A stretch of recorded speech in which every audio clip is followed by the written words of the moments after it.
birthday boy in the house. That is Ryan. Ryan's celebrating a birthday, and I want to scream it from the mountaintops. As you know, I love it when audience members tell me that they have a birthday. So happy birthday to Ryan. And may it be, I know you're going to have a great week, Ryan. I never, ever ignore when it's someone's birthday. And I especially like it when they reach out to me. Ryan didn't do it here, but Ryan, you are encouraged to announce that you have a birthday. Actually, somebody put me up to this. I can't lie.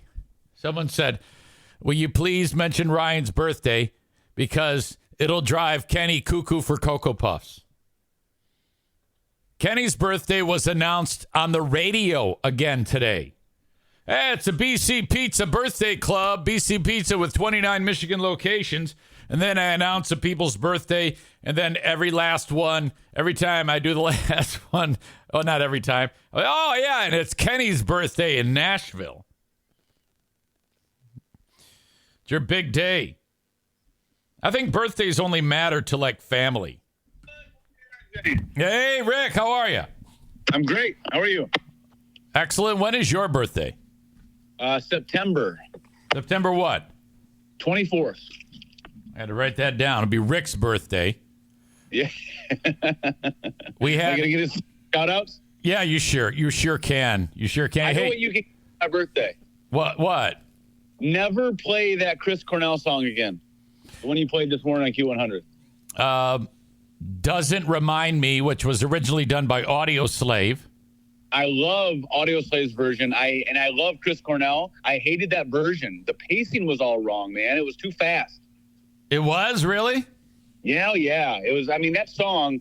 That's one of those songs, man, where if it comes on, I'm stopping what I'm doing. I'm listening to it. And when that came on, I was like, oh, good. I haven't heard a live version of it. And man, it was like he was in a hurry to get through it. Okay. He was singing a song like I Talk. Wow, I didn't pick up on that, but that's, that can mess people up, especially if it's a song that's like great. Yeah, and that one is. Chris Cornell is awesome. Aram says that song is fantastic acoustic. So I guess everybody, I haven't heard any other versions of it acoustic. Well, I mean, I would assume that most acoustic versions, when they're not live, or maybe even some of them that are, I mean, would be a little bit better pacing. I don't know.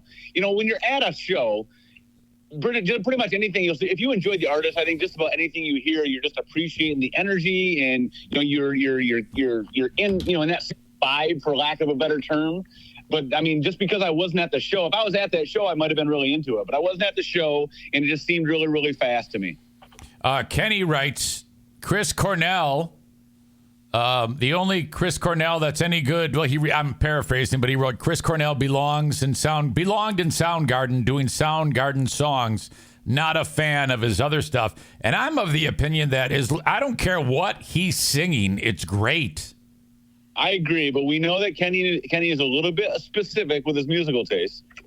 Yeah, well, specific, and I mean, he's not exactly like he'll be influenced about one thing, and then that's it. It can't be any other way. It's part of his dimness, I think. Well, as far as dying on a hill, he's not afraid of it. Oh yeah, and he dies on all of them. But I'm actually delighted that you listened to that, to listen to the Q100 show. I hope it sounds okay. You can always request a song, Rick.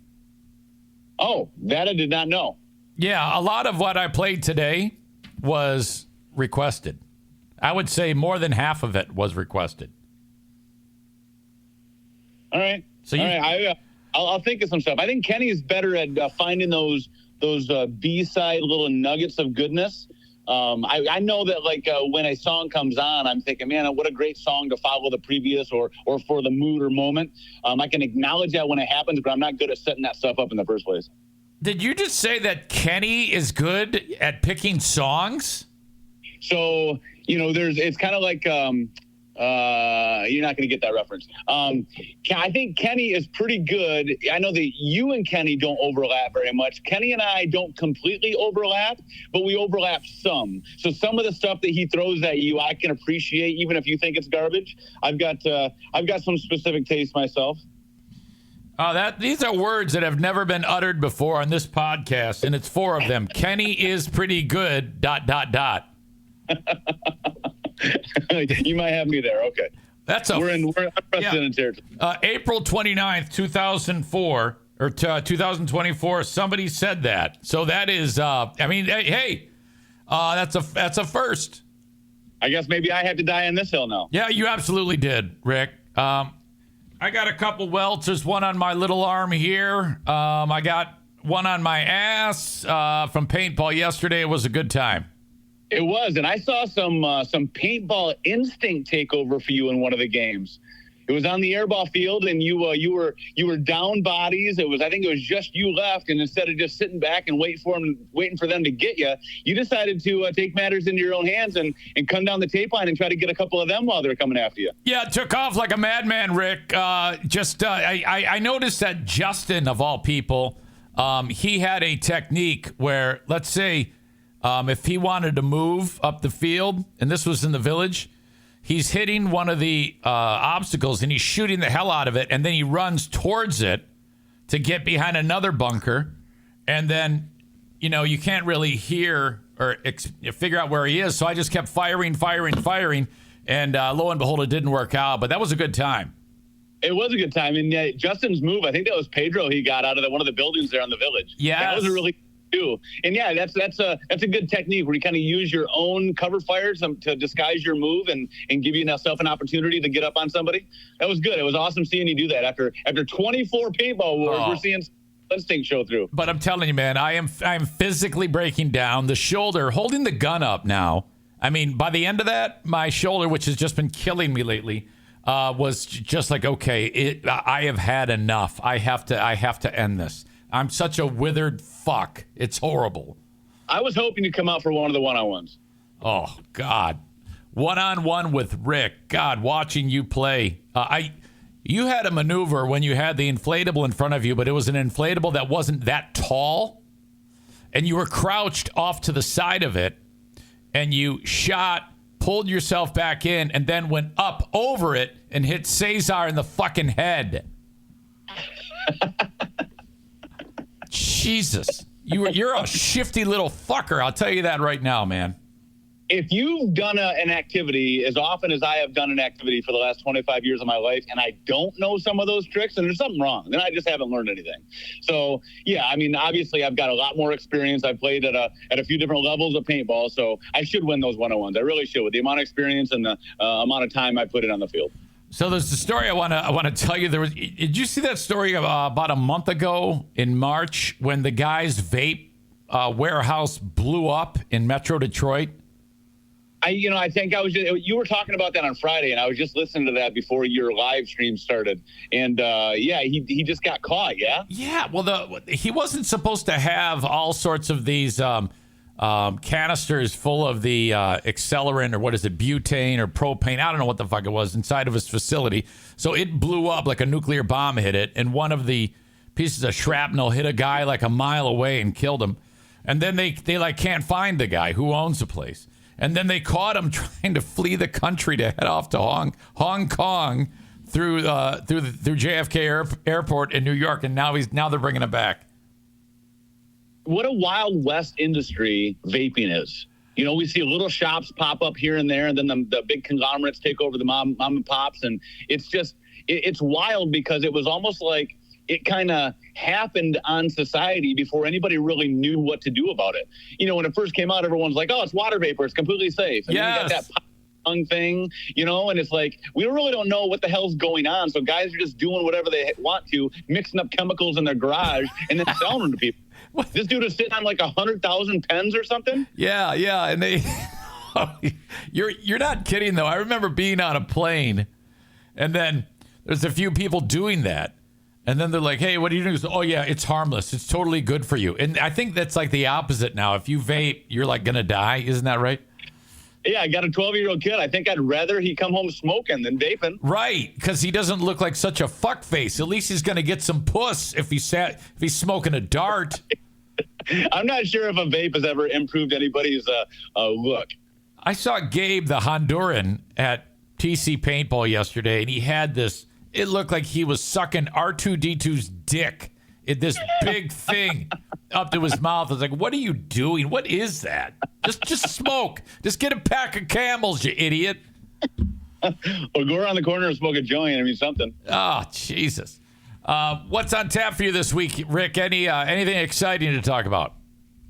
Anything exciting? I mean, I think the entire football overall fan base is excited about the draft, no matter how well the experts graded your team. It's a fun thing because no matter, there's no real true winners and losers. You can think that you won or lost on paper, but you're still kind of excited about the prospect of these new players joining the team that you follow, So it's kind of a cool thing. I'm excited about the Lions for sure. They got some secondary help. They got some offensive and defensive line help. And I think that's awesome. So that's exciting. You know, what's interesting is I hear a lot of people that bust out a point of view like, why does anybody even watch the draft? Why do they? And I watched a bit of it like on the second night. And the way they produce that thing is, let's say dude gets drafted. They have these pre-produced pieces that are like a minute long about who they are and something interesting about them. Maybe they had a hardship, they came from a troubled background, or just something interesting about these people.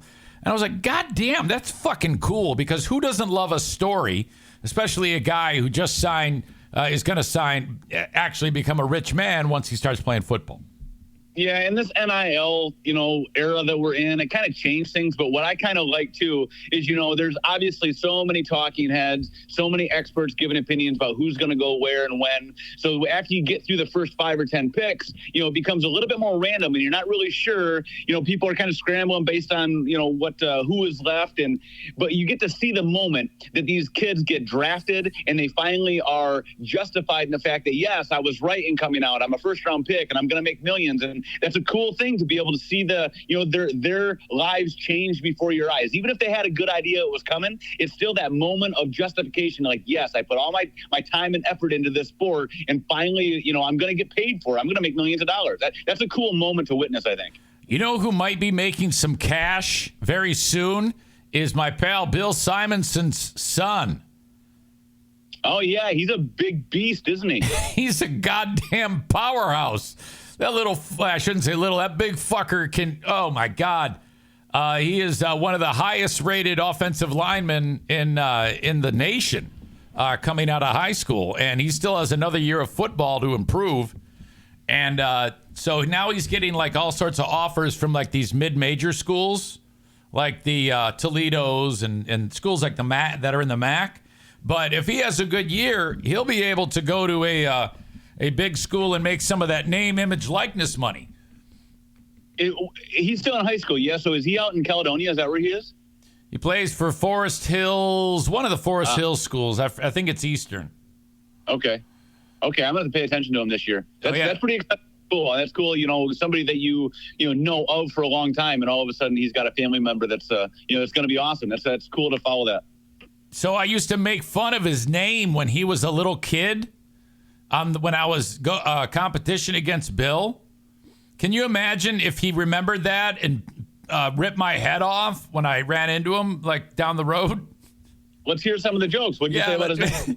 I forget. I think it was something along the lines of, because Bill's kids' names are Ace and Legend. I said, oh yeah, what's the other one's name? Captain Marvel or some shit like that. And I don't think it was too bad. But I mean, I don't want to risk that. That guy could kill me. Yeah, easily. Yeah, especially in your old tattered age. Yeah, I know it. Okay, buddy. Well, I appreciate you. We had a great time last night. I'm getting ready to talk about me meeting up with a former Zaniac on Friday, face to face in the wild, and it went spectacularly. I can't wait for you to hear it. Oh, great! I'm looking forward to that. Finally, a reason to listen. Yeah, it's finally a reason to listen. God damn it! Shut up. All right, thanks, buddy. I appreciate you. Talk to you soon. Yep, see you. There you go. Rick from TC Paintball hosting us yesterday. He is so much fun. So let's get to this. Friday, I went up north. And before I went, I mean, it's me, 4 dogs, and I'm going to go up north and, spend a little time by myself, work on the roof of the outhouse, which was a story in and of itself. But I'm at the Speedway gas station near my house, and I'm putting gas in the tank, and I got a gas can, so I'm going to fill that up. And former Zaniac, John in Jennison, also known as Biff Mayhem, I don't know this, but has seen me there. And there's 15 pumps, but he drives right in front of me, and he's eyeballing me out his mirror, out his window, looking right at me, 15 feet away from me. We make eye contact, and he goes, oh, God. So I don't know if he was anticipating me to just, cower. But I said, quote, you fat loser. And he looks at me again and keeps driving. So I'm putting gas in my tank now, and I'm waiting. I get done, and I'm going to go in and get something in the in Speedway. And he is on the now as far away as he can from me. And I'm looking at him. And the things that I noticed, the thing that popped into my head, and I didn't say this,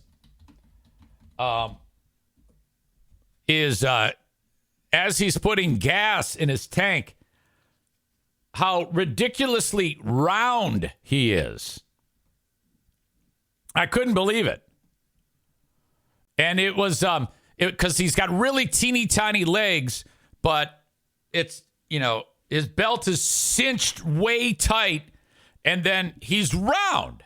I mean, it's remarkable. I don't think I've ever seen a person so round in all my life. He reminded me of Time for Timer, the hunka cheese guy.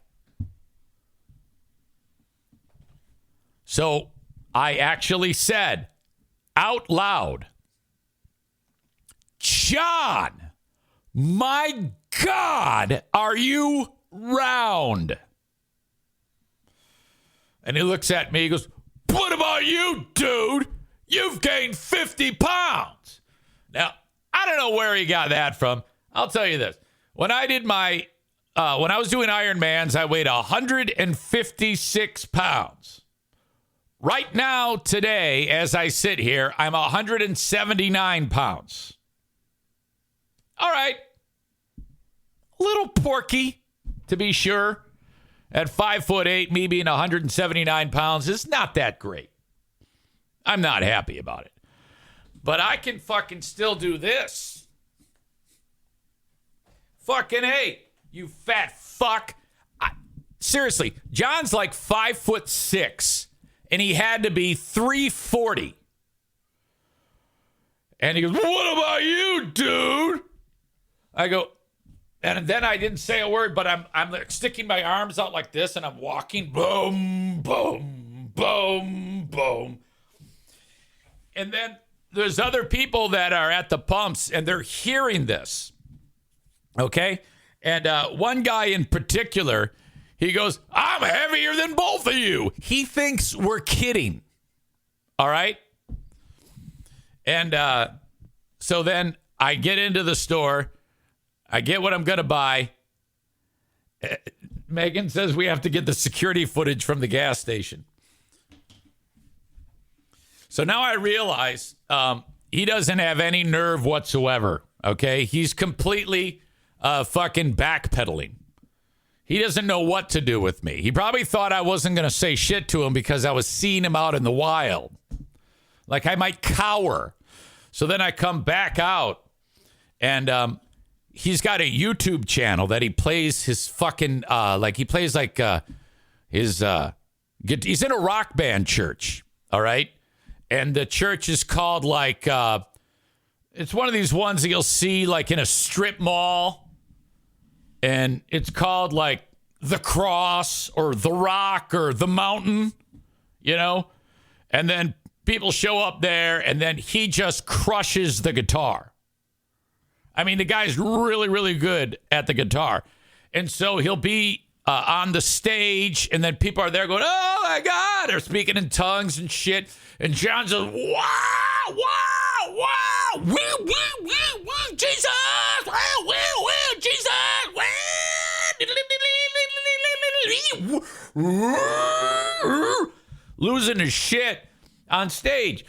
And so he's got a YouTube channel of him like flaming guitar shit with a bunch of white fuckers losing their minds, going speaking in tongues, and he, okay. And I followed him on it, and then I started calling him a fat fuck a couple of months ago. Well, he blocked me from it. So then he's getting into his truck, and he's literally trying to get his fat fucking leg into the truck. Now, this guy is one of my number one nemesis on the, what do you call it, former Zaniac's page. I can't see it, but the moles send me shit all the time of this fat fuck mouthing off. So then I'm walking out. He's getting in. I go, all right, big fella. I love the YouTube page. Oh, my God. Great job, John. So then he gets in his truck, and I get in mine. Then I texted him because this guy used to come over. He was one of those guys that would just come over and shit. I texted him right after that. Let's see. Where the fuck is it? I don't want to say his last name. I knew I would run into your fat ass sooner or later. Ha, ha, ha, ha. Seriously, though, stop eating. You're going to die. Better yet, ... Keep eating. LOL, LOL. Oh, my God. That is fantastic. So that fat fuck, I am just so happy. I knew I was going to run into him once in a while. Jesus. Maybe bang on the door of, maybe like tap your wife on the shoulder, your Chinese mail order bride, and say, honey, maybe only 4 plates of mugu gai pan tonight at dinner. We might need to sprinkle on a little less MSG if possible, mama. And then I slammed the door, and I was on my way up north. Megan says, I just need to know which gas station. Okay, so the Speedway across from Hartman's chiropractic place. Right by the cleaners there, the Jennison cleaners next to the car wash. That's the one. And this happened at, I can even tell you the fucking time. If you're able to get this, I will be so impressed. Let's see. What time did I send that text to that fucking fat ass? I sent the text at 2:15 p.m. on Friday. So it probably happened right at 2:10 p.m. Friday when I was walking across the parking lot.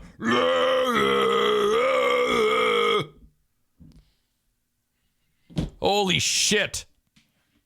So this weekend, we're up north, and Benny is a skittish dog. He was scared shitless to not be at home. So he had to sleep in the bed, and then the other 3 normally do. So it was me and 4 dogs in a full-size bed. I didn't sleep a wink, and I don't think they did either. Saturday, it's time to work. I'm putting that roof on the outhouse, and I climbed the ladder. And by the way, climbing up a ladder, I'm so physically defunct right now that I couldn't figure out why my calves were hurting. Just going up and down the ladder put enough pressure on my calves to make me feel like I was doing lifting weights like all weekend. Can't even fucking walk. I get up there, and this roof is so old that I'm guessing that the shingles are from 1980 or earlier. 2 layers. They've been up there so long that a 3rd layer of roof covering is on top of them. Moss. Thick, deep, green moss on top of this thing. So I rip it off. I rip the roof off. Amazingly, it's held. The wood had to be replaced underneath it, but it was surprisingly stable.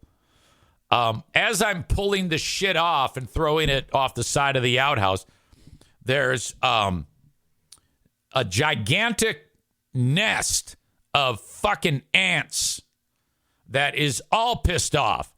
And some of them have fucking wings. I'm like, what the fuck is going on here? And they're grabbing the eggs. There was a whole colony of fucking ants living up there on top of the roof.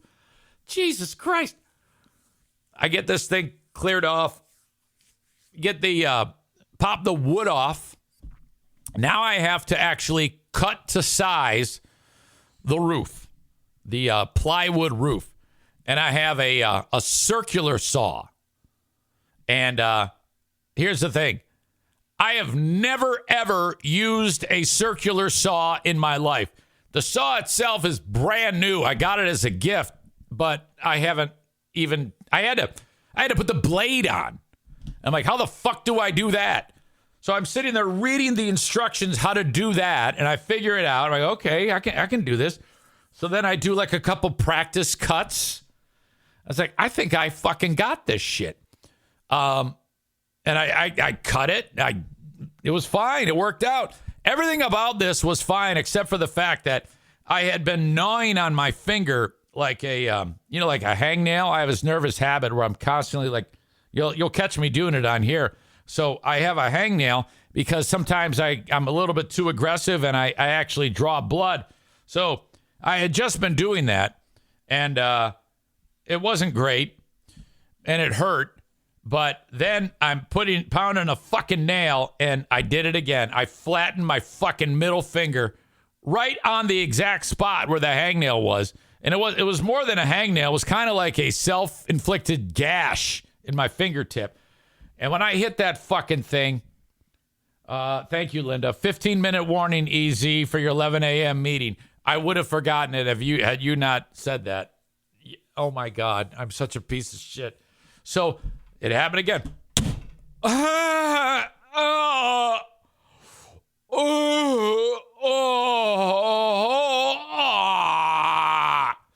Okay, so if I'm holding a nail, I don't have a nail gun or anything. I'm actually holding the nail, pound, pound, pound, pound, pound.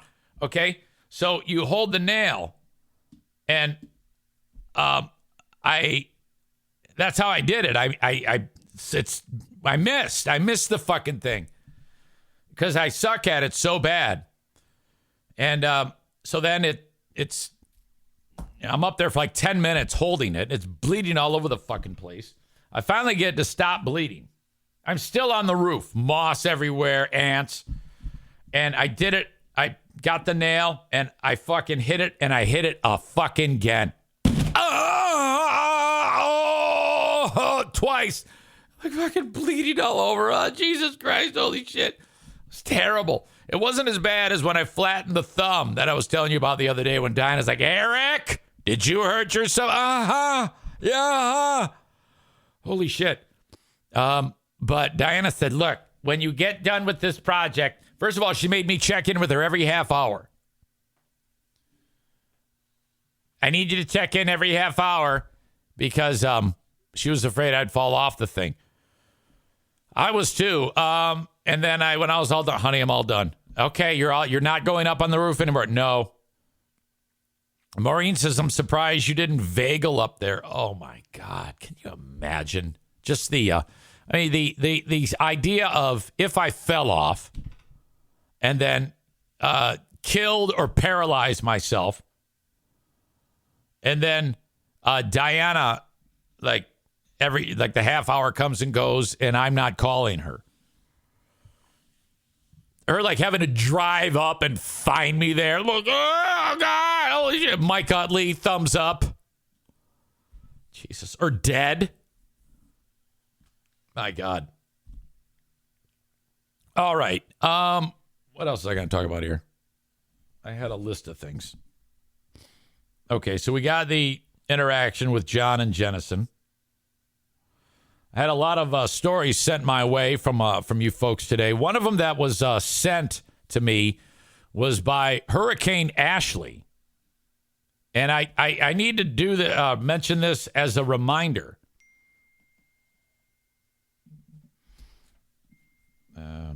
Okay. I don't think my daughter has understood yet that I'm podcasting. Pardon me. I'm podcasting right now, period. I'll talk to you in a bit, period. I'm podcasting right now, period. I'll talk to you in a bit. Put my fucking phone on Do Not Disturb. It doesn't matter. Notify anyway.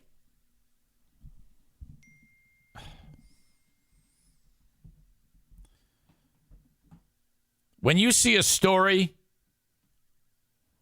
and it's just a person with a TikTok video discussing something, it needs to be your duty going forward to then double check to make sure that that's actually a thing.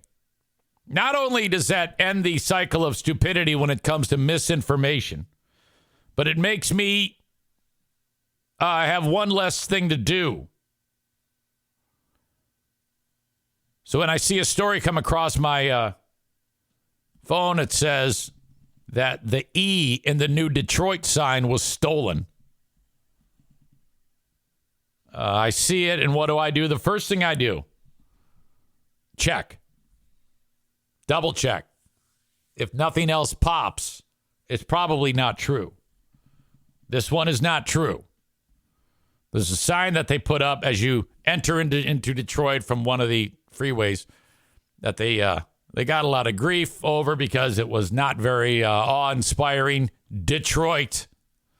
And kind of like when you're coming into like Hollywood, you see the Hollywood sign, you see the Detroit sign. And the trouble is the backdrop behind the sign is like, a hill with a fence and some shitty houses behind that.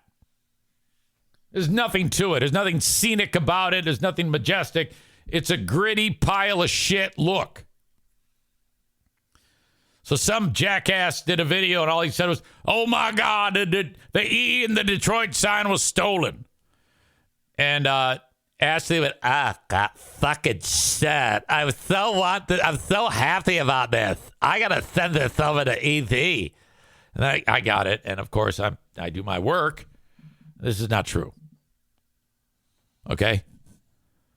You can't fucking send me shit like that. You got to find out, God, make sure that it's current. Make sure that it's true. Isn't that hard? I mean, come on. If you see a story that sounds fantastic, it's probably not true. Aram says the guy reporting it sounds a little like Kenny. Maybe. Chris says you can drive over there and make the story true, Ashley. Yeah, you could go steal it. It's not like you're doing anything right now. Ashley says you're telling me it wasn't funny. Well, what do you mean? It's not a story. It didn't happen. If that happened, it would be something I'd talk about. Of course there'd be something funny about that, but it didn't happen. So, you're kind of a twat for falling into that fucking realm of believing something on the internet that clearly is not true. If I have to look them up, you have to look them up too. Tyler writes, before sending a story to EZ, verify it on 2 separate and legitimate sources. Then choose the outlet that has the better video if possible. See, Tyler can do it. You're just a dumb girl. Fucking knock it off. Quit being stupid. And sending stupid shit that's not even true. My God. You're sitting there, you got all this time on your hands. And you can't even determine whether or not something's real or not? I mean, Jesus Christ, it took me 30 seconds. Oh, my God, this is a real story. This is fucking incredible. Ashley says, be nice. Oh, I'm always nice. Come on now. All right. You know what they are doing around there is several communities in Detroit are people put up a sign that says Warren, and it's made out of like poster board. That NFL draft drew like 750,000 people to it. That was an all-time attendance record. Absolutely awesome. Very, very cool. For those folks that are watching the show,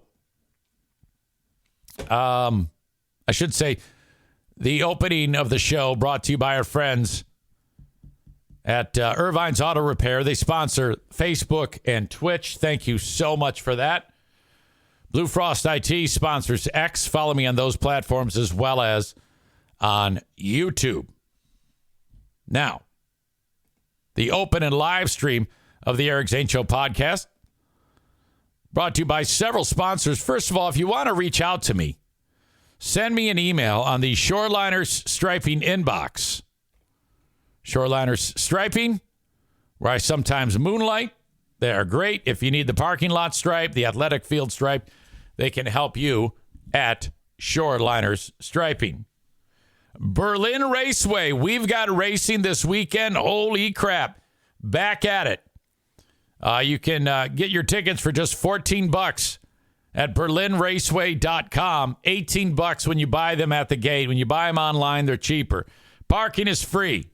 15 and under, free. And, of course, you can bring in a 12 by 18 cooler or smaller for all your snacks and your soft drinks. That saves you a ton of cash. No booze, no glass at Berlin Raceway. I'll be giving away tickets on my Facebook page. Thank you to Jennison Pool and Spa Depot. All right, Jennison Pool and Spa Depot. They're on Chicago Drive. Blue awning out front. You can't miss them. A lot of folks who install pools for a living like they do at Jennison Pool and Spa Depot, they don't even have like a brick and mortar building. Okay, they kind of do it out of their trucks. For all of the pool supplies you will ever need, Jennison Pool and Spa Depot is where you need to go. People are getting set to open up their pools. They can do that for you at Jennison Pool and Spa Depot. I cannot do that job myself. So these fuckers come over and they get it done. Best money you can spend is have somebody open up your pool for you. It is a nightmare. God damn. Usually there's like shit on top of it, you know? And you're like, okay, be careful pulling off the cover. I don't want all that shit going in there. And then if I do it myself, it's all in there. Looks like a swamp. Have them do it for you. There are also, if you want to have a pool installed in your backyard, you got to move because the schedule is filling up for this year. So whether it's this year or next year, if you want a pool installed in your backyard, they've been installing pools for over 30 years. Jennison Pool and Spa Depot. Find them online, and then off you go. As I said, located on Chicago Drive. And let's see. Hang on, let me get you the phone number. Jennison Pool. I should have had this ready to go. You can call them at 616-457-0500. All the pool supplies you need, all the repairs can be done if there's anything wrong with your filter or furnace or your heater that heats the pool. Or get the cover off, like I said, or install a pool for you. Jennison Pool and Spa Depot. Jeremy out the door is the business owner, and I've known him for years. 616-457-0500. Mention me when you call. Okay. As Linda indicated, it is time for the Q100 staff meeting. I would love to air that with you, but it's boring stuff. So this is Act 1 of the Eric Zane Show podcast for Monday, April 29. I will tell you that there is a Big Fraud Thursday coming up this week, unless if Ben can't do it. I haven't asked Ben yet, so maybe I should ask him first. I wonder if he's here right now. There you are. I see you. If not, Ben, Saturday. So I'm not sure what day works best for you, but I want to try for Thursday, get that out of the way, as we will be doing Who Are These Zanes? And then we will be doing the Ben and Eric Patreon podcast. All right? Thursday, if that sounds good for you. If you're good with Thursday, we can do Thursday. Let me know via text. Okay, he says Thursday works. There you go. All right, so pause in the action. I'll be back with you in just a little while to resume this show. And thank you so much. Have a good one till then. See you in a handful of minutes. Bye-bye. Hey, what's up? It's your pal EZ with another amazing partner for the Eric Zane Show podcast, the Eufy Video Lock. Oh, my gosh. Smart lock, 2K cam, and doorbell, 3-in-1 triple security. You got everything in one device. All right, rather than install piecemeal, hoping that you got this app that it's going to work okay and that app, and oh my God. This is not just for security, but also for convenience. No more worrying about losing keys, and you can assign passwords to your family members and see them coming back home via the integrated camera. So, you know, like they all have their codes. They walk up to the door, they punch it in, the door unlocks, in they go. And, of course, it's a video camera, so it's all there. You can see who shows up at your door. This is fantastic. We live in a golden age for home security. And the Eufy Video Lock is the top of the heap, okay? You can go to eufy.com, EUFY.com for more information. They're online for Amazon. You can get them at Best Buy stores. Starting around May 20th. This thing is easy to install. The setup, all you need is a Phillips screwdriver, no drilling or anything like that. All the keyless entry components make it so fantastic. 0.3 second fingerprint recognition. Amazing. No battery anxiety. You've got the ultimate, I don't know what it is, super lithium whatever that keeps this thing powered for a long, long time. No monthly fee on this, unlike other brands that do that. They just bend you over and charge you a monthly fee. I love the Eufy Video Lock. You can get it on Amazon or Best Buy stores starting around May 20th. EUFY.com. That's Eufy.com.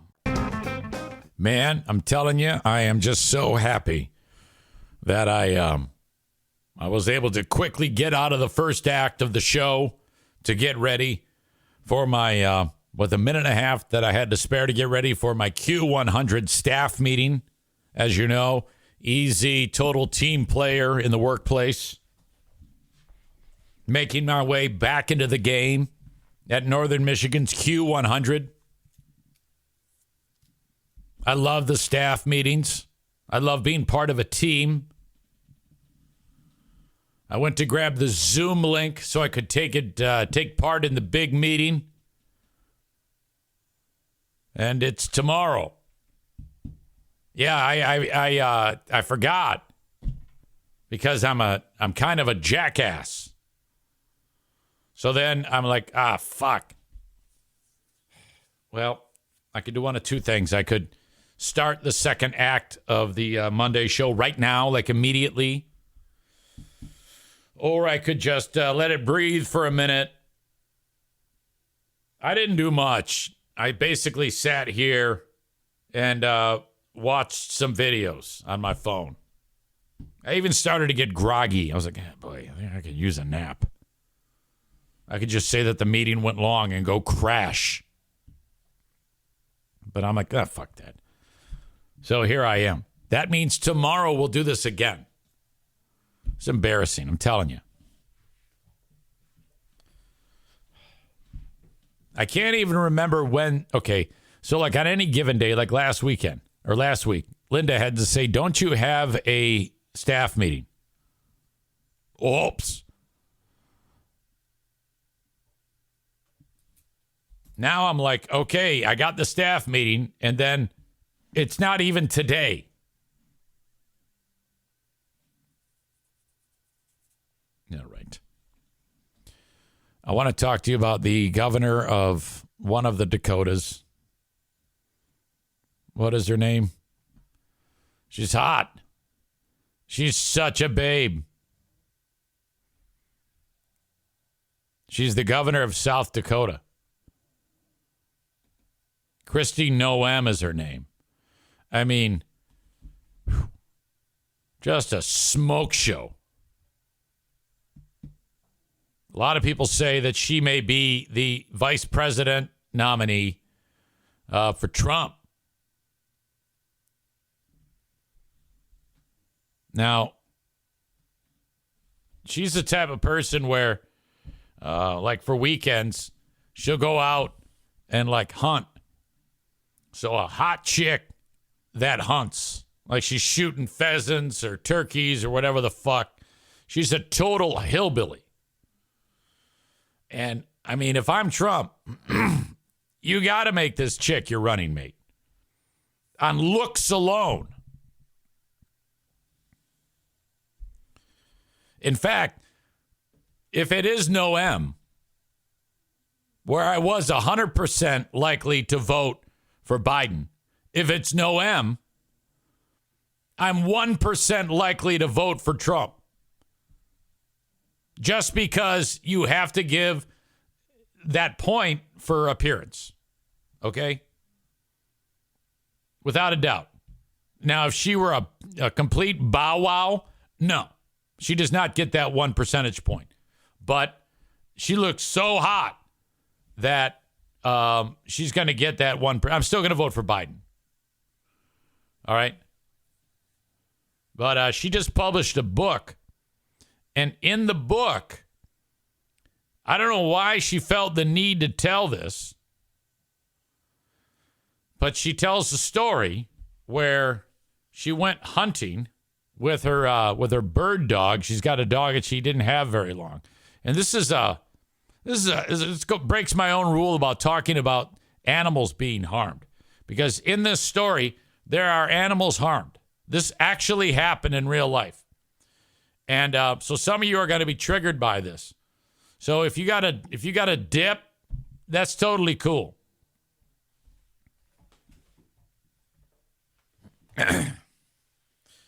This crazy bitch goes hunting, and I'll get more into the details, but essentially what happened was the dog's name is Checkers. No, I take it back. Her dog's name is Cricket. And in this book of hers, she writes, Cricket was a wire hair pointer about 14 months old, adding that the dog, a female, had an aggressive personality and needed to be trained to be used for hunting pheasant. Okay. The book is called No Going Back, The Truth on What's Going Wrong with Politics and How We Move America Forward. All right. Now, I have no interest in reading this book.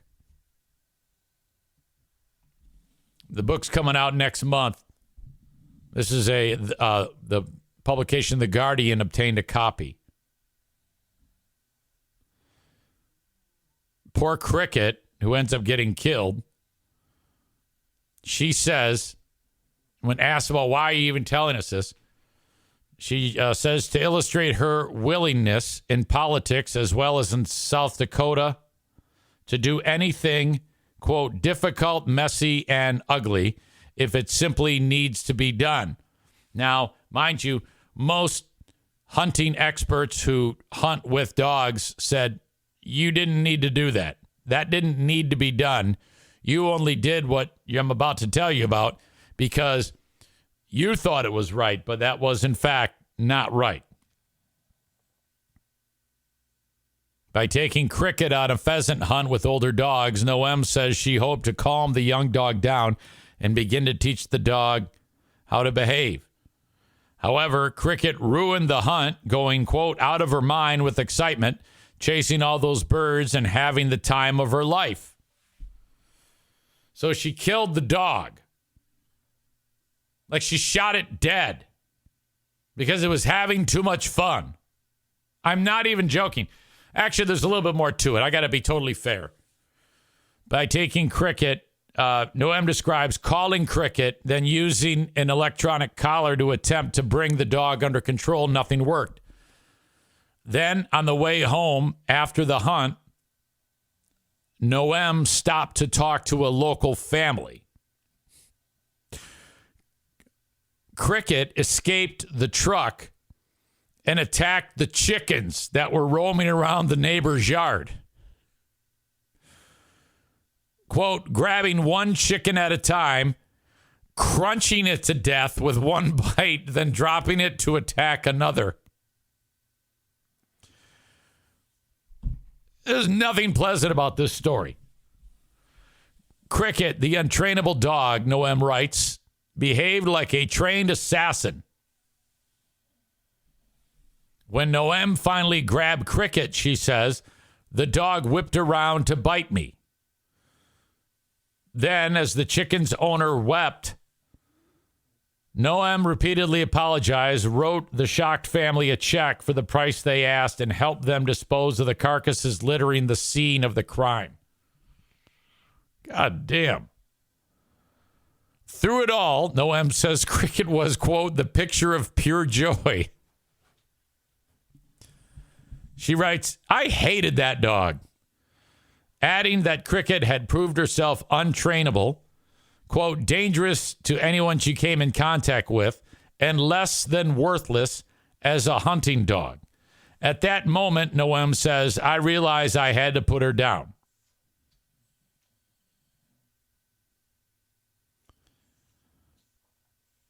Well, she did it in the gravel pit. It was not a pleasant job, but it had to be done. Now, most people are saying, well, no, it didn't have to be done. You could have put the dog up for adoption, and then they would have found the right home. Or I will say this, maybe the dog it can be euthanized or should be euthanized, but I think it would have to be done in a professional setting, not like the way she did it, okay? Because something can go wrong. Something like what went wrong when Noem went home, and now the dog's gone, she pulls into the house and she sees the family goat, and she realized, I'm not making this up, the same day, she hates the goat. So she said, you know what? I'm going to kill that goat too. And she did. She put the fucking thing in the back of the car and took it back to the gravel pit. And she shot the goat, but the goat flinched, so she only wounded the fucker. And it took off running like a maniac, and she had to chase it down and shoot it dead, fucking Rambo style. Well, then this bitch turns around, and there's a crew working like on the road just off the gravel pit. They've seen all of this. And they know who she is, and they're like, uh-oh. And they turn around like they're minding their own business, but they've seen her waste 2 animals. My God. What a fucking slaughter. She described the goat as nasty and mean because it had not been castrated. And she said, and the goat smelled. And the goat had knocked down a couple of the kids and ruined their clothes. Why does this woman even have animals? Holy fuck. And then for her to write this all in the book, and then she wrote, she realized that the construction crew had watched her kill both animals. The startled workers swiftly got back to work, only for a school bus to arrive and drop off Noem's children. Kennedy looked around confused. Noem writes of her daughter, who asked, hey, where's Cricket? On Friday of last week, reaction to news of Noem's description of killing her dog and her goat included satire.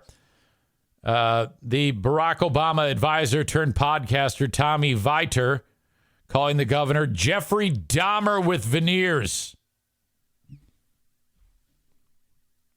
My God. Response, particularly from dog lovers and people who hunt with dogs, simply expressed disgust. Rick Wilson of the anti-Trump Lincoln Project called Noem deliberately cruel and trash. Ryan Busey, the Democratic candidate for governor of Montana, said anyone who has ever owned a bird dog knows how disgusting, lazy, and evil this is. Damn. Noem herself posted a screen grab of the story that I'm reading right now and an admission that she recently put down 3 horses, too. We love animals, she said, but tough decisions like this happen all the time on a farm. Sadly, we just had to put down 3 horses a few weeks ago that had been in our family for 25 years. This woman is a psychopath. God damn. How furious does this make you?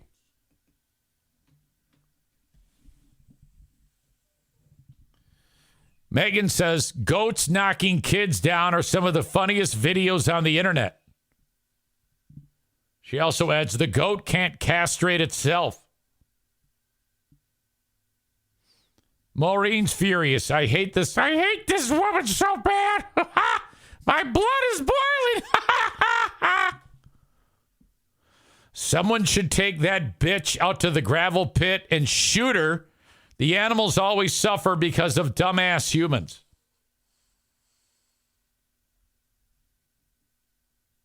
Man, that is rough. And for her to admit it like that, I mean, god damn. Now, I don't know. I think though that I don't know if anything can hurt her or anybody who Trump supports. You know, she's been a diehard Trumper from the jump, and I think it would. I mean, Trump's probably going to make her the running mate. I don't know why he wouldn't. He should have done it last time too. Oh man, what a babe though! Are you kidding me?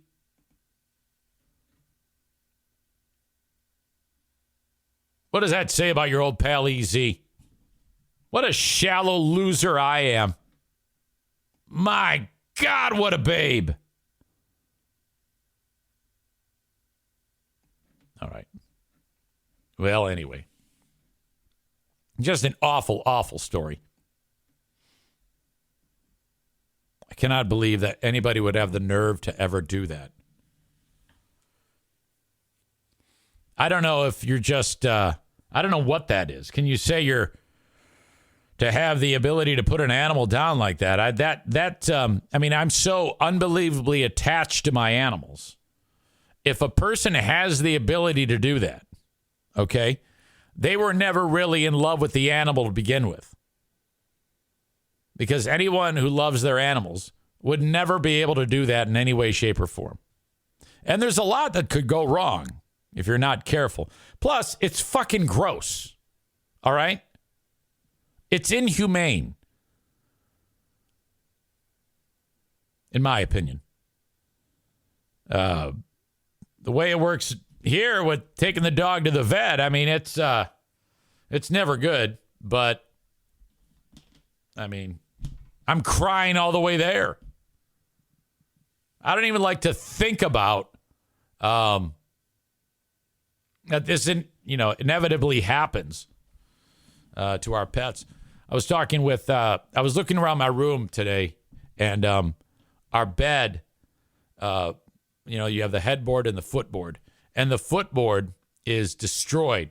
Darla chewed the actual footboard of the bed, so it's chewed on. And I took one look at it. It's been that way for a while, and I go, the only way to have a home that doesn't have numerous examples of what dogs do is to, dogs in this case, is to just never have dogs. Like if you wanted a pristine house that doesn't smell like a kennel and doesn't have dog hair everywhere and doesn't have shit chewed up on every corner, that doesn't have various spots where the dog takes a dump, the only way that is possible is to never, ever have dogs. Ever. That's the only way that works. And then be very meticulous at cleaning your house. I think there's only one time that I've seen someone be able to do both, and that is my pal Jimmy Minima, who his house is immaculate, and he has 2 dogs. At least I think he does, unless one passed. But because I know they're getting old. And I don't know how the hell he does that. I'm jealous. I'm envious. But I'm like, well, then I will never have dogs. That's the only way that this can happen. I will always have chewed up shit because right now with 4 dogs, eventually these dogs are going to go to the Rainbow Bridge and I'm going to get more dogs. Okay, I will never not have a dog. And I will never have less than 2 dogs unless I'm really, really old. Like if I'm 99 years old, okay, and I'm losing it and my dog dies, I'm getting another dog. If I'm in hospice and they're filling me with morphine and my dog dies, I'll be able to pull it together and say, give me another fucking dog. I have never been without a dog. The longest time I was ever without a dog, Queenie died when I was 16. And then I bought Sarah when I was 19. So 3 years of my life, I've not had a dog. I've always been around dogs. They're the absolute best. Are you kidding me? And this crazy bitch goes and shoots her goddamn dog in the head. And then writes about it like she's proud of it. And then during it says how much she hated the dog. Jesus. Maureen says, my neighbor didn't get another dog because he didn't want to outlive it. What do you mean? So he didn't want to live longer than the dog? So if he outlives the dog, so what? Tyler says, I told my wife after our dogs are gone, hopefully not for a long time, I think I'm done with dogs. I'm sick of the filth and the smell. No, I love it. I want more of it. Oh, I could never be sick of it. It's so worth it. It doesn't, think about what you get out of it. You get a dog, someone that's always happy to see you. And they're just so goddamn adorable. In my house, we have a real rich love considering the fact that they eat poop. And by the way, I figured out Darla why she eats her poop in the house. Because she knows she's done something wrong and she's trying to hide it. She doesn't do it because she likes it. She does it because she's embarrassed and she thinks she's in trouble. I feel so bad for her. My God. Megan says, I feel like there had to be a better example of how she can get that shit done that didn't involve killing animals. I think she secretly loves it,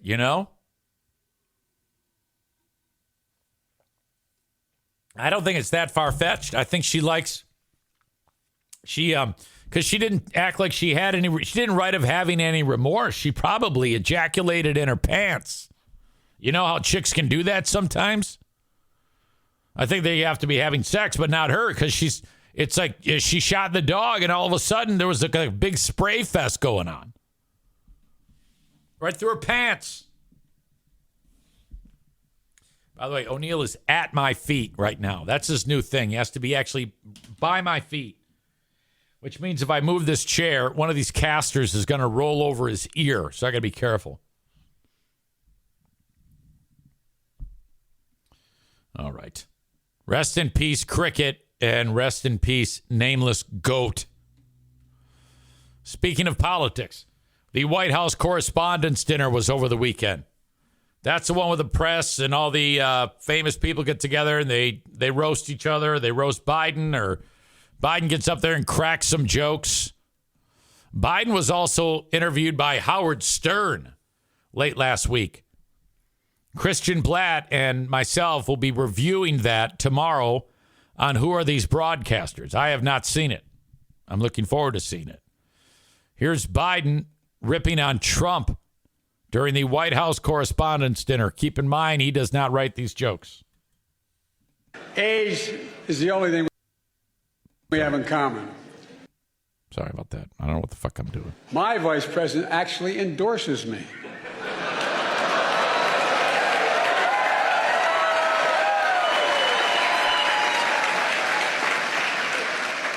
I had a great stretch since the State of the Union, but Donald has had a few tough days lately. You might call it stormy weather. Oh. What the hell?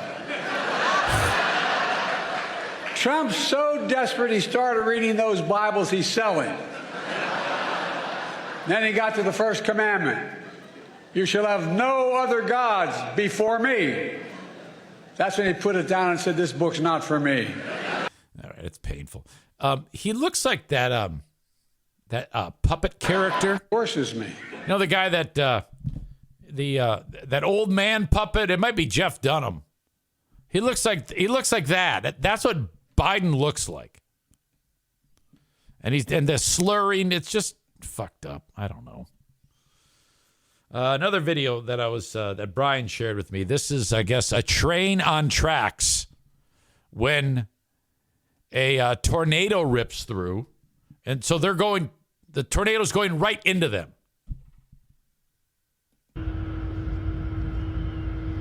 Yeah, I just took that building out. So you got the conductor and his crew in the engine part of a train. Look at that. Should we get away from the windows? The shit flying everywhere. Take cover. Wow. Right over us. Yeah. Move it on.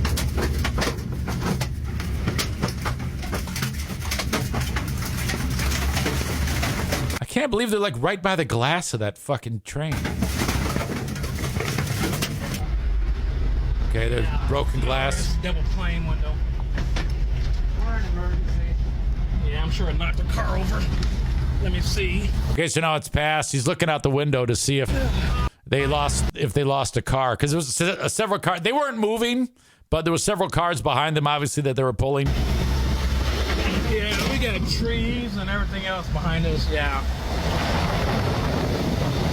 Yeah, it knocked the car over. Oh.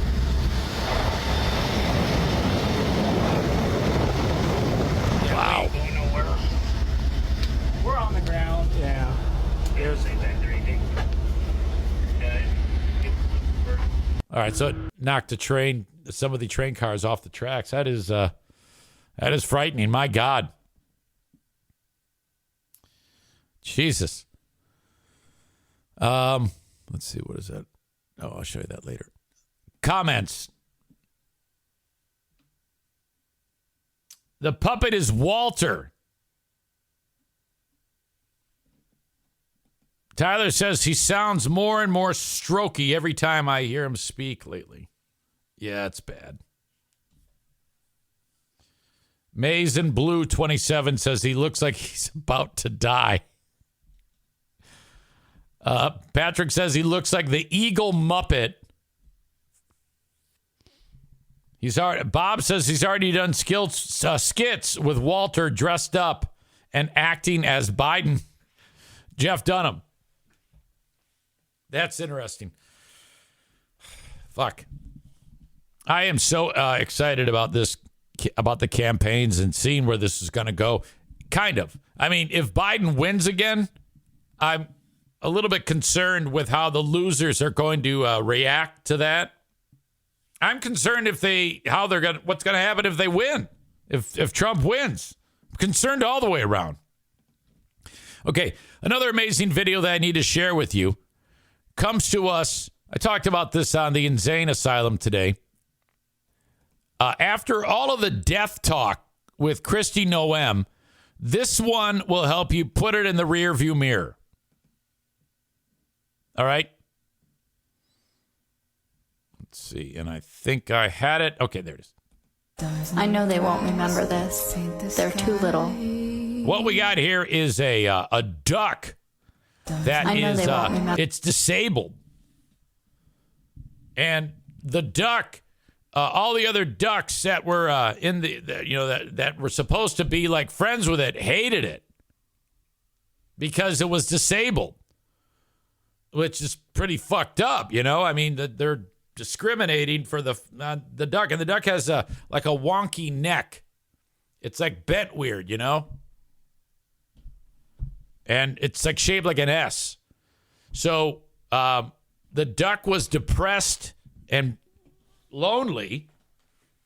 And then the lady who owns the duck introduced the duck to some puppies.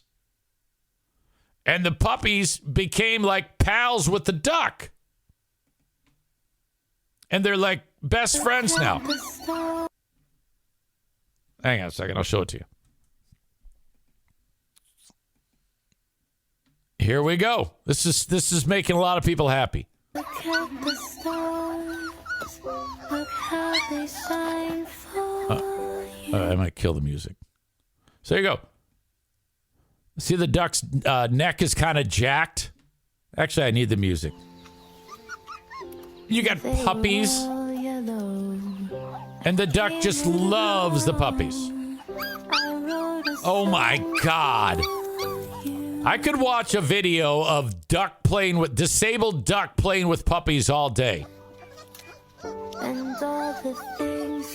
Kristi Noem would just shoot all of them with a machine gun while jacking off. And it was called yellow. Kristi Noem would be so furious at this video. Look at those puppies are still in the kennel. They're like, we want to play with the duck too. Oh, what a thing to have done. Holy shit. And it was all yellow. Oh my God. Oh, don't cry. You guys can all play. Isn't life great? Holy shit. I saw another one that I shared with Megan because we are both raccoon buddies. And we both want a raccoon. And it was one where some guy's walking out in the wilderness and he sees a baby raccoon that's fighting for its life in the water. The guy saves the raccoon. And then you see the videos of him. It's one of those kind of like a dodo video where every time it like squeaks, they have like little colored lines coming out of its mouth. I love that. I love that so much. And then they're like feeding it, you know? And then it grows up and it's fat as fuck. And it just like, they're like holding it and hugging it. It's really just made my day.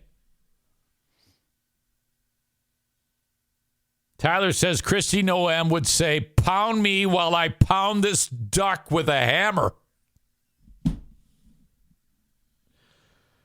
Cole said that the music for that last video sucks shit. But no, that's the type of music you got to play when it's something cute like that. That's cute video music. Rebecca says she wants a raccoon too.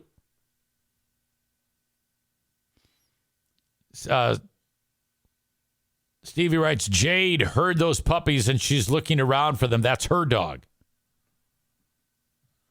God damn. Tell you what, it was that horrible story of Kristi Noem was like countered by stories like that. I think I might have a second video. They're too little. The dog playing with the duck playing with the dog. I know that the same moments that they are never going to remember. I know they won't remember this. They're too little. But I will. I know that the same moments that they are never going to remember, I will never forget. Okay, that's when the dog was sad, or the duck was sad. The duck was all bummed out because all of the other ducks said, fuck you, you're disabled, you can't hang with us. Okay? We don't want you around, you and your wonky neck, duck. Eat shit. And then proof that puppies are the greatest, dogs are the greatest animals in the world, they all like opened up their hearts. The other ducks were the dicks that beat the shit out of you in school. And the puppies were like the good kids. That's what that is.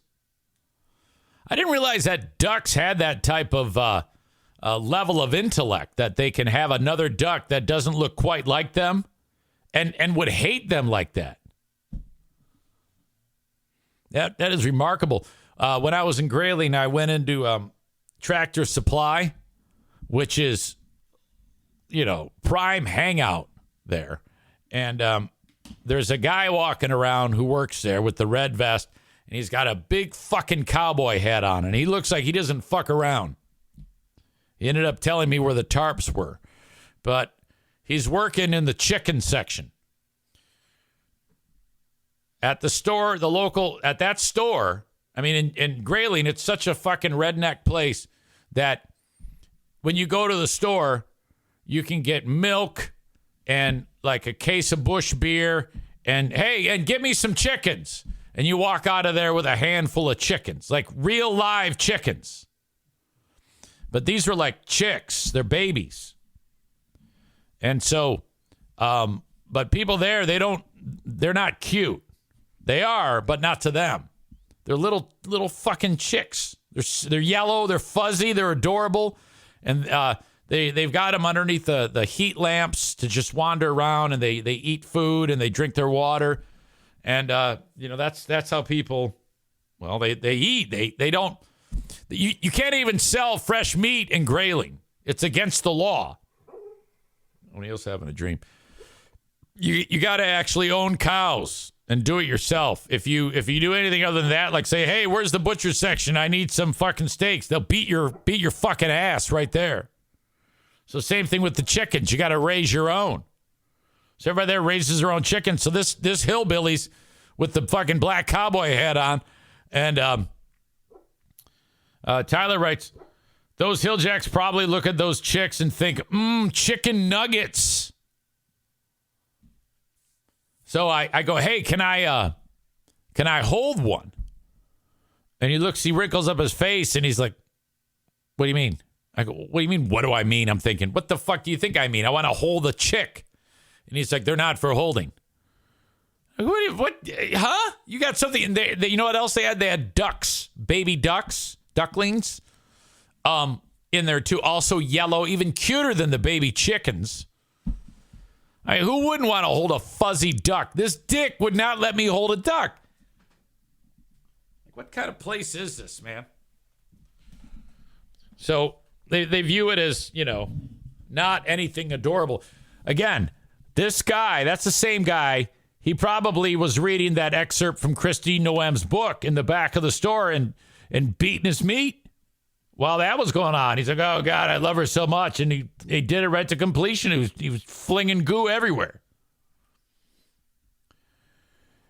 Kenny writes, my daughter has some baby chicks at the mom's house now.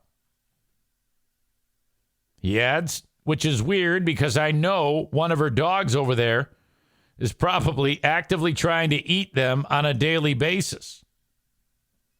Oh, that would devastate the kid. You don't want that. All right. So a lot going on there.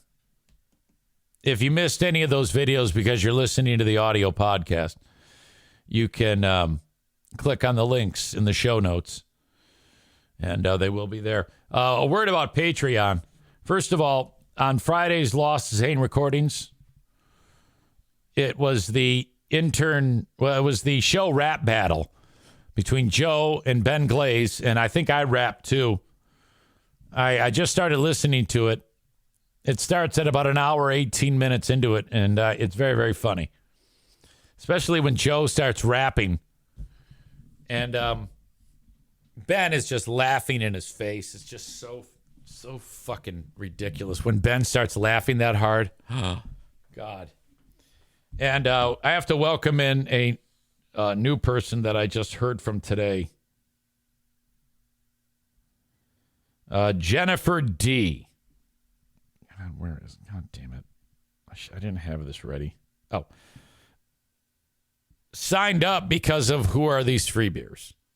And I told you I've gotten a wonderful amount of people since I started doing Who Are These Free Beers. Jennifer signed up because of Who Are These Free Beers? And she writes, I've been needing this in my life. I have felt so goddamn alone for feeling this way about the show forever. Love, love, love you, EZ. I do feel kind of naughty enjoying this as much as I do. I responded, LOL, we are glad you are here. Some people ignore the glaring problems with our friends Free Beer and Hot Wings. The ones who do not, this is the show for them. Welcome and thanks for signing up. Because at the end of the day, if you loved the show, it's going to be hard to make you unlove it just because it sucks, you know? But eventually people get wore out and they're like, all right, it's just fucking boring. I can't have this anymore.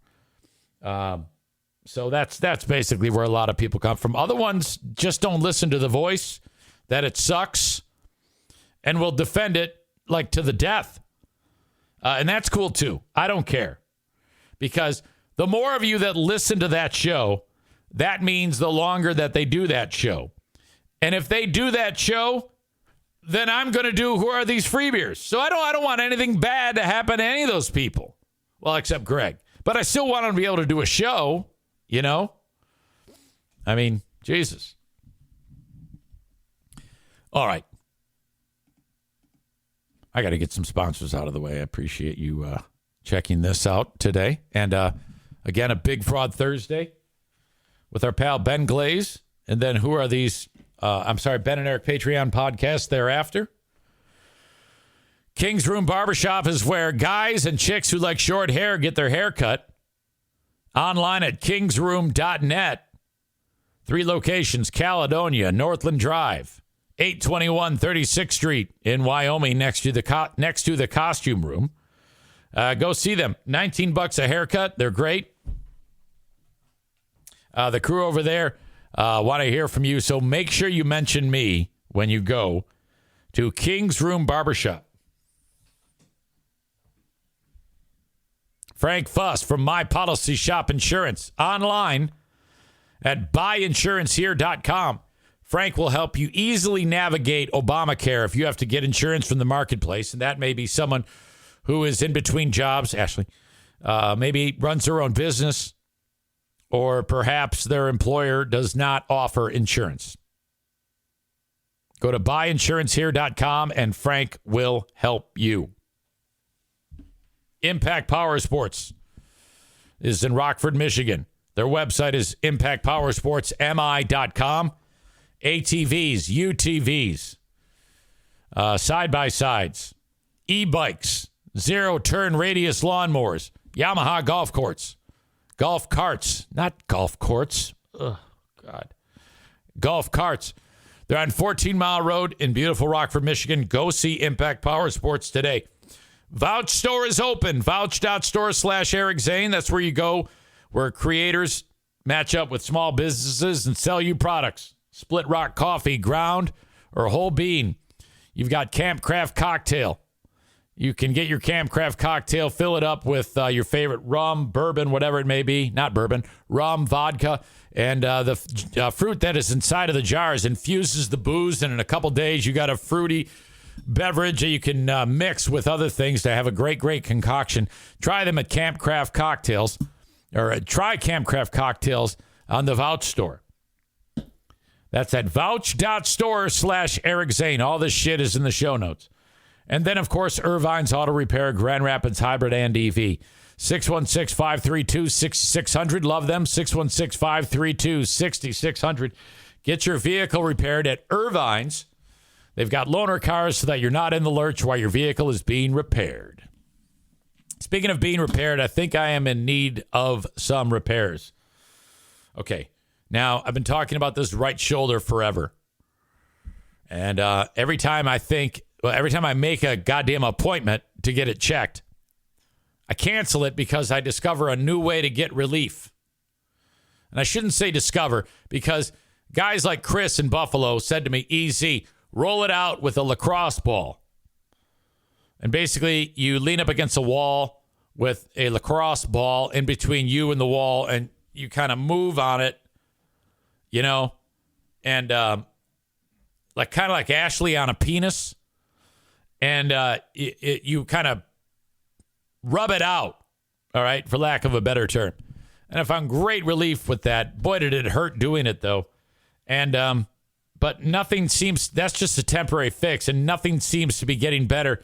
And now with great regularity, I will be sitting here, and right now my head is kind of angled down, but if I angle it up like this,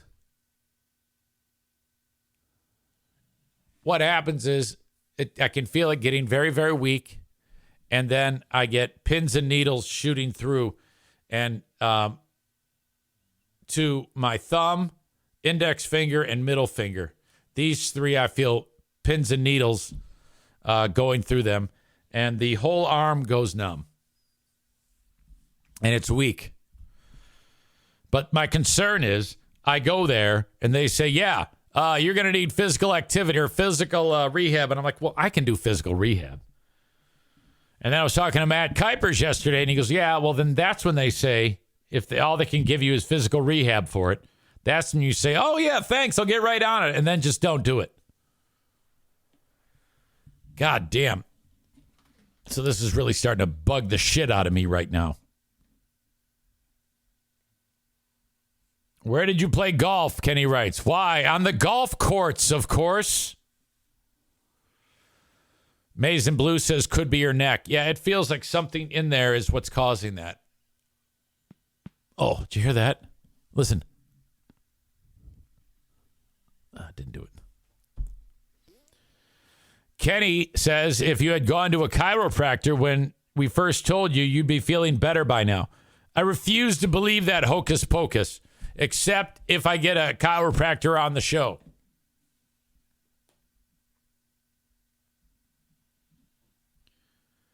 Should have gone to a run and rug, says Bob. I don't know what a run and rug is. And then he backs it up with rub and tug.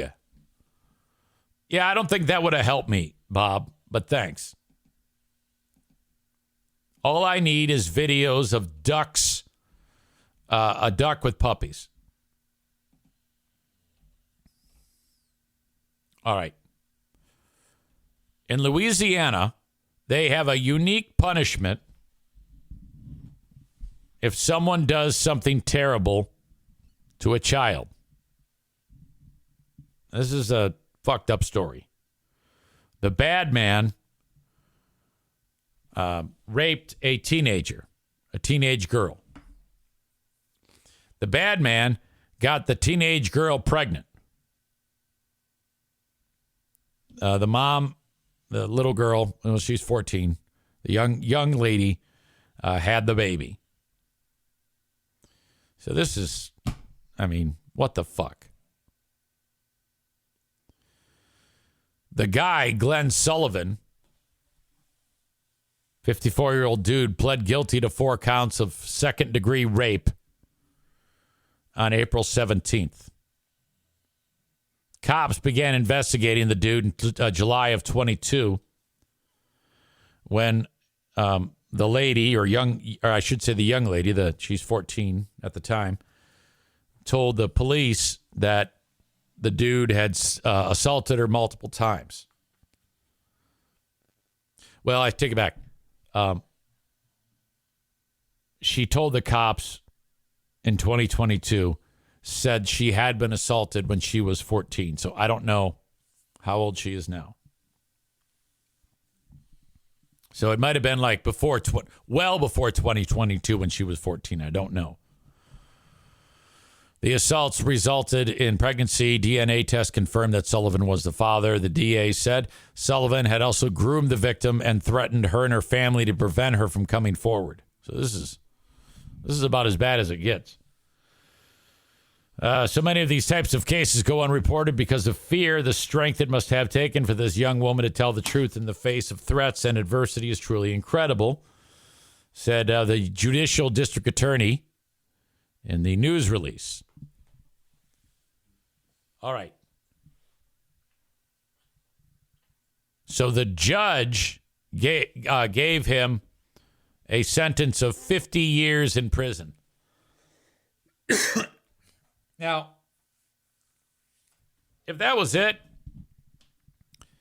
I would not be talking about this. The story is not. I hate to say it, but that happens. This type of thing is common enough that this is not a big deal. But what makes this story unique is that the judge said, all right, 50 years. And the bad guy is like, oh, God, man, I shouldn't have done that. Oh, my God, I'm so terrible. I'm going to get 50 years behind bar. And then the judge said, and I am calling upon a 2008 law that says that what you've done falls into the parameter of this law, so you will be castrated. Sentenced to chemical castration. However, there's also a way that they can get it so that the guy who did it can not be chemically castrated, but physically castrated. And that's happening in this case.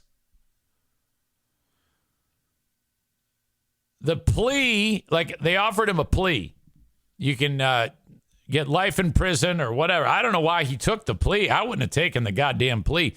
But the plea, you can take the plea only if you agree to be physically castrated. And the idiot did. He agreed to it. Now, if I ever get in trouble for raping a teenager, guys, first of all, I wouldn't rape a teenager. But if I did, and they said, easy, we're going to give you 50 years in jail, and you got to be castrated, but you're only going to get 50 years if you agree to be physically castrated. We're going to cut your balls off. I would say, fuck you. The process will be carried out by the state's Department of Corrections according to the law, but cannot be conducted more than a week before a person's prison sentence ends. Oh, wow. That means he wouldn't be castrated until the end of his 50-year sentence. Okay, well, there we go. That I thought it was like right then. However, if he does get out, he would be more than 100 years old. So he'd get out, and then he'd be like limping around like, oh, I'm free, I'm old, I'm free, oh my God. And then, okay, let's go cut your balls off. I really want him to live past, to the end of the sentence. How great would that be? He's probably thinking, hey, if I probably won't even make it that far, so it doesn't matter. But if he's like a week out, he's 100 years old or whatever, and the time is winding down, he's going to get out of prison after 50 years in the year 2074. And they have to cut those old man balls off. Can you imagine how low his sack would be hanging? They could probably put his balls on a table and have him standing they could probably pull the balls out through that little slot where you put the food through in the cell. Just here, dangle your balls out. We're going to castrate you now. Jesus. Yeah, kind of. It's kind of fucking pointless. Who cares about the law? It should be like right then and there. Okay, here's the sentence. Now we're going to go cut your balls off and then make them eat them or something like that. He would be 104 years old when they cut his balls off. That's kind of pointless. Bob says it'll still get done, but now it'll be by the other inmates with a rubber band and a shank. Oh, God. That sounds horrible. All right. On today's Patreon podcast, I have to update you on the story of at a church nearby here. My God. They invited a local, not a church, a Catholic school affiliated with the church. They invited a local author to read to the kids. And he's a children's author, and it's a guy who wrote a book about, I forget what it is. I think it's called it's Pinky and Spike or something like that. And they're one's a dog and One's a duck, if you want to talk about, since we just talked about that. And their adventures together. And all these cute illustrations. And the moral of the story is you always love your friends or whatever. And the guy's reading it to the kids. And that's it. He reads his book that he's to the kids. And then he walks out of the school. His buddy is the teacher. He has a pal. I don't know. I think it's a woman. She invited her pal in to read to the kids. Local author so-and-so. And that's it. He closes the book, says, okay, bye, everybody. And then he leaves. Well, the goddamn priest at St. Joseph the Worker in, is it Beale City, Michigan? Yeah, Beale City, Michigan. The priest sends a letter out to all of the parishioners and all of the families that send their kids to the school and said, well, hey, I got some news. I have failed you. I have to apologize. We let a gay man read to your kids. He's a gay man, and he read to our kids, and we do not like gay people. I'm paraphrasing, but that's what he said. We cannot allow our kids to be exposed to the gays. Oh, my God. Well, the guy goes on TV, the author, and he's like, well, you know, he's the type of gay guy that's really sensitive. Really sensitive. He's like the most sensitive chick ever. And he's sobbing about how hurt he is. And to top it all off, he's dying. He's got ALS. And it's affecting his speech now, and it kind of sounds like he sounds like Biden a little bit. But imagine Biden being gay and crying. That's what this guy sounds like. And it was just horrible. I have an update on this story, and I'm going to talk about it in the Patreon. So you gotta go there for free and sign up if you're listening to the free podcast. You gotta hear the updates on this. Jesus, fuck. I still can't believe that even happened. So sign up for a free 7 days at patreon.com/Eric Zane. Thank you to Joe Martinez at A&E Heating and Cooling. Okay, we're starting. I turned mine on yesterday, Joe. I turned the AC on. Damn, it was muggy. 616-516-8579. Reach out to Joe Martinez. Got pins and needles in my hands again. My God, what the hell is wrong with me? Maybe I have ALS. Can you imagine if I have ALS? God. I'm telling you, I'm going to go out in a blaze of glory if I have ALS. 616-516-8579 for A&E Heating and Cooling. They can tune up your AC for $79. You just got to call and schedule. As the season progresses, if you have not had this done recently, that is a lot of wear and tear that has gone unchecked on your AC. It's like driving your car and then, you know how like you need your oil change at a certain point? That's like blowing past that by like 30,000 miles. Don't do that. That affects the life of the setup, and you don't want that to happen because it's expensive to replace an AC. 616-516-8579. Thank you, as always, to the Mario Flores Lakeshore team of Van Dyke Mortgage. Right now, you can get a 15-year fixed for about $5.5 if you can afford a 15-year fixed. You can get a 30-year fixed for about 6.6, I think, maybe 6.7. They're starting to trickle down a little bit. That will make it easier for people to get the mortgage dollars that they want and pay less on interest. However, if you can get in now with the dollar amount for your mortgage to buy the home you want, get after it, because then you're paying on your own home. Okay? Because if it's not going to be a few years until the interest rates are down to the levels they were pre-pandemic, you want to have been paying on your home. Now, imagine this.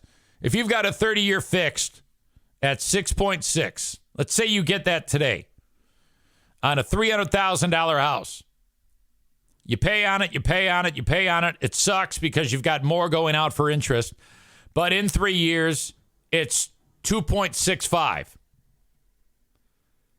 the money that you pay on a 15-year after you redo your mortgage to that lower rate will be very close to what you paid on the 30-year, within $100 or so. Something to think about. And Mario can help you every step of the way. 231-332-6505. Get into a mortgage and get out of paying rent, for God's sake. Or if you're getting set to buy a new house, utilize my friends at the Mario Flores Lakeshore team of Van Dyke Mortgage from anywhere in the U.S. And as always, thank you to Rick from TC Paintball. Spectacular. Talked to him earlier on the show. Folks, it's asshole of the day time. I have a strong feeling I know who's going to be the asshole of the day.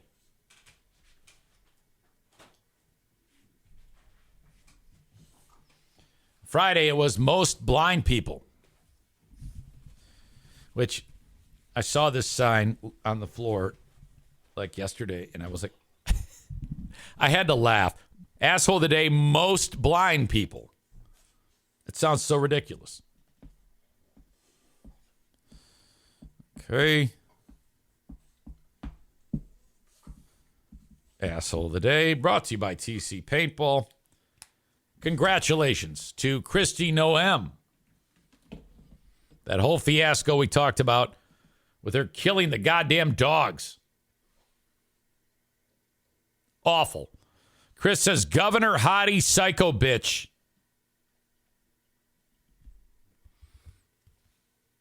Congrats to you. That is my time. Thank you for being part of this show. Talk to you on Patreon. Thank you so much. Till next time. Bye-bye.